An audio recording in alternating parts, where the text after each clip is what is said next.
আর অন্যদিকে মুখ্যমন্ত্রীর তোপের পরেই দ্বিতীয় হুগলি সেতুতে পরিদর্শন, ট্রাফিক ব্যবস্থা পরিদর্শন করলেন সিপি বিনীত গোয়েল। যে ছবি আপনাদেরকে দেখাচ্ছি দ্বিতীয় হুগলি সেতু, সেখানে একেবারে পরিস্থিতি সরেজমিনে দেখতে সিপি বিনীত গোয়েল তিনি নেমেছেন। ডিসি ট্রাফিককে নিয়ে দ্বিতীয় হুগলি সেতুতে পরিদর্শন, যেখানে ট্রাফিক ব্যবস্থা নিয়ে বৈঠক বিনীত গোয়েলের। গতকালই সেতুতে যানজট নিয়ে সিপিকে ধমক মুখ্যমন্ত্রীর।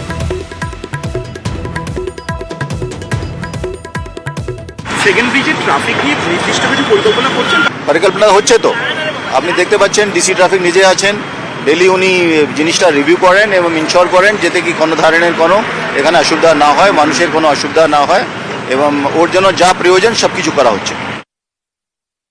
দ্বিতীয় হুগলি সেতুতে কেন ট্রাফিক হচ্ছে তা নিয়ে ক্ষোভ প্রকাশ করেছিলেন মুখ্যমন্ত্রী মমতা বন্দ্যোপাধ্যায়।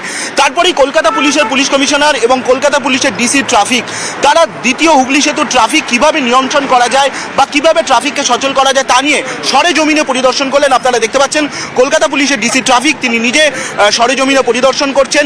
কিছুক্ষণ বাদেই মুখ্যমন্ত্রী মমতা বন্দ্যোপাধ্যায় আসবেন এই রাস্তা দিয়ে। গতকাল তিনি যখন বাড়ি থেকে নবান্ন আসছিলেন সেই সময় দ্বিতীয় হুগলি সেতুর ট্রাফিক নিয়ে ক্ষোভ প্রকাশ করেছিলেন। মূলত যে লেন দিয়ে তিনি আসছেন তার বিপরীত লেনে কেন এত ট্রাফিক হচ্ছে তা নিয়ে কলকাতা পুলিশের পুলিশ কমিশনারের কাছে ক্ষোভ প্রকাশ করেছিলেন। তারপরেই মুখ্যমন্ত্রী মমতা বন্দ্যোপাধ্যায় সেই নির্দেশের পরে ট্রাফিক নিয়ে দ্বিতীয় হুগলি সেতু ট্রাফিক নিয়ে একাধিক পরিকল্পনার কথা জানালেন কলকাতা পুলিশের ডিসি ট্রাফিক ও কলকাতা পুলিশের পুলিশ কমিশনার। ক্যামেরায় সুমন বসুর সঙ্গে সোমরাজ বন্দ্যোপাধ্যায়, নিউজ 18 বাংলা, কলকাতা। আমরা দেখলাম একদিকে যখন মুখ্যমন্ত্রীর তোপের পরেই সিপি নিজে দ্বিতীয় হুগলি সেতুতে ট্রাফিক ব্যবস্থা পরিদর্শনে নেমেছেন, তখন অন্যদিকে যদুবাবু বাজারের ছবিটা দেখুন, সেখানেও কিন্তু পুলিশের অভিযান চলছে। গতকাল আমরা দেখেছি জায়গায় জায়গায় পুলিশের অভিযান চলেছে ফুটপাত দখল মুক্ত করতে, এবং আজ ভবানীপুর থানার পুলিশের অভিযান ফুটপাত দখল মুক্ত করতে পুলিশের অভিযান। যদুবাবু বাজারের ছবিটা দেখছেন, যেখানে কার্যত ফুটপাত দখল করে যে ব্যবসা চলছে রমরমিয়ে, সেখানেই কিন্তু পুলিশের অভিযান। ভবানীপুর থানার পুলিশকে সঙ্গে নিয়ে কাউন্সিলর অসীম বোস তিনি যদুবাবুর বাজারের সামনের ফুটপাত দখলমুক্ত করার কাজে বেরিয়েছেন।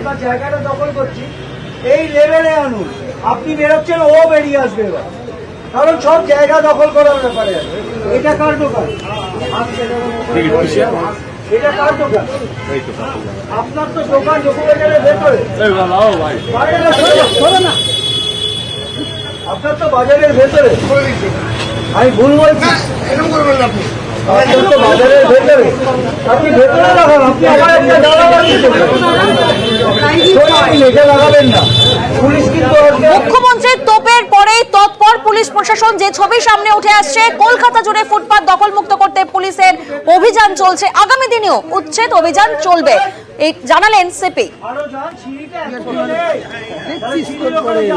এই ড্রাইভটা চলছে, চলতে থাকবে, and we will try and make sure that the streets আর যে পেমেন্টসগুলো যেখানে যেখানে বেআইনিভাবে হকারগুলো বসে আছে ওদেরকে ওখান থেকে আমরা এভিক্ট করতে পারি।